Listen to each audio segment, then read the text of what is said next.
Okay, so good evening, Sir Roger. Thank you for taking the time to speak with me today. We really appreciate your time. I know it's late already and you are in Lisbon. Specifically in Aveiro, a bit far from Lisbon. That's Oh, yes. oh, It's at the mm-hmm. center of Portugal. Oh, okay, okay. And Okay. you're 8 hour ahead, Yes. right? No. In our We are local time. yes from Canada. Yes. Yes, okay. So GMT let's zero. yeah. So let's dive right in.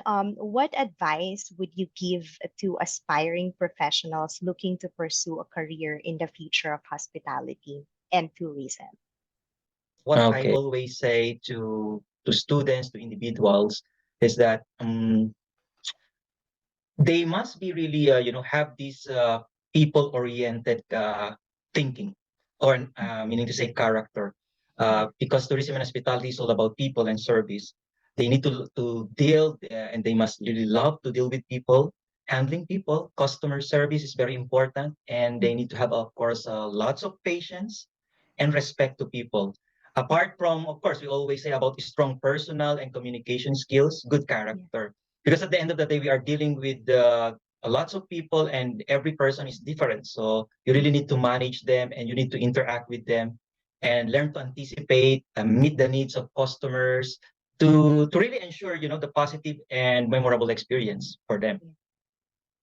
And what else, I think, uh, if you really love to work in tourism and hospitality, you must be really aware or really love to appreciate culture, because Yeah. that's what we are into. It's about diversity, it's about culture. So given the global nature of hospitality and tourism, awareness, sensitivity, we need to learn and appreciate different cultures, the language, the traditions, and and that's really important to cater to the diverse market or diverse clients. You Yeah. must also be adaptable, flexible, because when we are in tourism and hospitality, we need to work when everybody's on holiday. We really need to attend to their Precisely. needs, and there are so many factors also that could be affecting this kind of situations. Like, for example, global events, economic changes, and of course, during the pandemic, it's quite sad that it really affected the tourism and hospitality, because tourism is really a sensitive type of industry. Yeah. Yet we already returned to the pre-pandemic level, and everything is moving forward. Yeah. An individual or even a student for the future, of course, need to be open-minded, and need to have this open for learning, continuous learning. What I always believe is that whatever kind of position or qualification you have or in the job, we must always aspire to move forward and learn more, because learning should be continuous and it should not stop where you are at the moment. And we need to commit ourselves to lifelong learning. So even we're working in a hotel, in a travel agency, in restaurants or resorts or cruise ships or whichever sector of our industry, we really need to embrace this continuous learning, doing, like, for example, attending trainings, workshops, because at the end of the day, our industry is dynamic and there are so many changes that really impact the industry that we must also be attuned as well. Like, for example, before we are not into that e-payments, artificial intelligence, and now we Yes. need to adapt to that. And this is Yes, really important, exactly. and so that we really keep ourselves at pace with the development as well of the industry. So what else that we can do in terms of continuous learning? So individuals, students, can do more of their internship and avail, for example, about practical experiences offered by different industry or the establishments. Usually they offer these practical trainings, experience, OJT or practicum in the several sectors of our Mhm. industry. And we must take advantage of that. And some of these institutions even provide some sort of benefits or support Mhm. to those who would like to be trainees in their companies. And Establishments. Yeah. I think what also is important is we need to keep at pace with the industry, what's going on, Yeah. because totally the situation now is different, wherein there are a lot of changes, especially when we talk about technology. And this really impacted not only the tourism and hospitality sector, but all industries around the world. And it's really important that apart from being whatever your position in the sector or in the company, we must always keep abreast with this kind of development. Either we apply it also in our company, or we also need to apply or learn from ourselves for ourselves in order to also get to know and learn more what's going on, because this is really additional or advantage to us. Mhm. So like Mhm. for example, digital skills, so we need to really refresh and really train ourselves, especially if we have been for example, some employees have been in the company for a long time and they are not familiar more to this kind of trend or skills. We really need to provide regular trainings for them and to let them be aware of what's going on and to learn as well the techniques on how to handle this kind of new technologies or development, which of course mostly most companies apply to their service or to their as their product. Mhm. And we already know what's going on in every news that we heard. For example, artificial intelligence is always the talk Yes. of the town in terms of the sector, in terms even to other industries, and how this is being applied now in terms of service. Like for example, e-payment, the use of robotics, contactless Mhm. payment, Amen. and making sure that people have that convenience in accessing and as well as getting the service. And apart from this advice, of course, I think individuals should be really aware of the sustainability practice, not only in the sense of being aware, but also to do it in terms of action.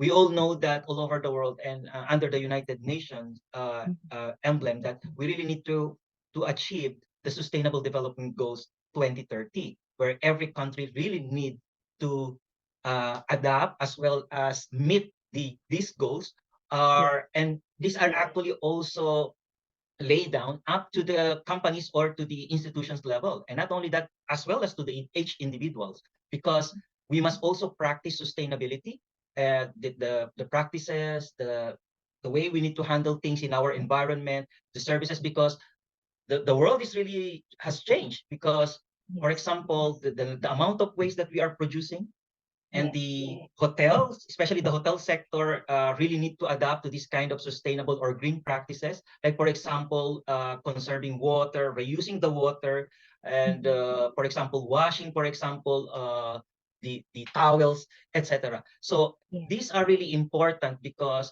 through also technology and sustainable practices, we can combine these things in order to really save energy, conserve resource, and also to protect the environment and our planet. And this, I think, is really important, not only in the as in at company level or at the national level, but also at individual level, that each Mhm. employee should also practice, not just per se that they are following it according to the instruction to say that they Mhm. are practicing it, but really inculcated through their practice individually. And that is really important.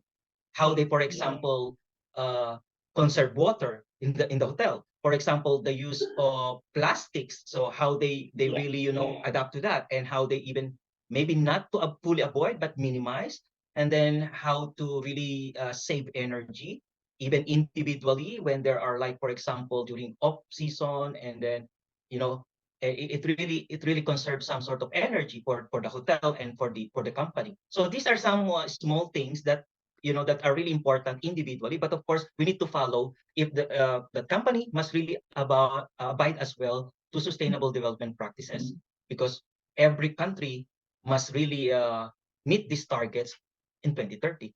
I can also add Mhm. something about the Sure. different trends. So apart from those what I have mentioned, like because the trend now, you can see that we are talking a lot of things in the global north, Mhm. because the Western society speaking more about AI, artificial intelligence, technology, digitalization, innovation, smart cities, and smart tourism, where you Yes. actually now there are a lot of countries really developing smart cities, especially in Mhm. the global north.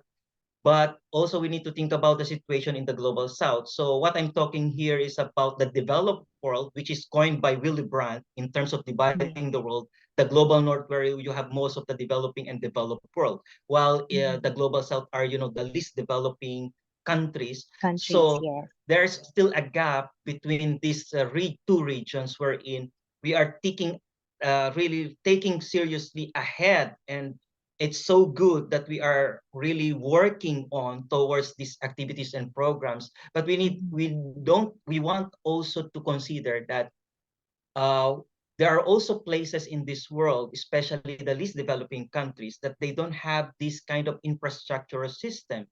Like for Exactly. example, Yes. in the global south, in some places in Africa, that Mhm. they are not considering this as really as the priority, because their priorities is even, for example, basic needs, like where they can get water, enough Yes. food, Food, shelter. yes. And they are even affected by the so-called now the trend that's happening around the world, which is climate change. So Climate change. Yes. becoming mostly vulnerable areas, and they are really suffering from these impacts or effect. And it's really important that I think countries, especially those richer countries or the developed countries, really also make sure that with the United Nations to really help the least developing countries to also prosper, and also maybe not really get ahead with the same status, but at least to really improve their situation, Yes. because they are really a bit behind as compared to the global north.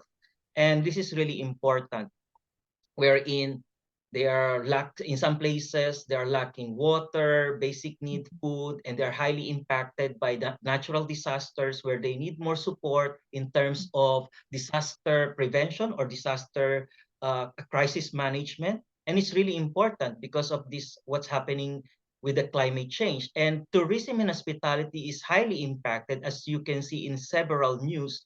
And in the past like 3 or 5 years, there are a lot of disasters that really that struck several countries in the global south, especially for example, in the Pacific Ocean, and as well as Yes. in the South American region. Like for example, forest fires, and then you have now stronger typhoons. So Yes. tourism is also impacted by these changes in our climate. So we really need to also adapt a method or mechanism wherein that societies and governments need to Mhm. implement measures that are also not only uh, meaning to say the approach should be really proactive, in the sense that we also consider the preparedness for disaster, apart from what we are really aiming, not only economically, but not only for people, but also environmentally, and because that's Yes. the aim towards sustainability. I couldn't agree more, Sir Roger. These are very fascinating insights. And I don't think I still need to ask you about my second question because you also answered it already. And it's clear that the future of hospitality and tourism is set for significant transformations. Thank you for sharing your expertise with us today. We really appreciate it. And I can't wait to share this interview with my classmates.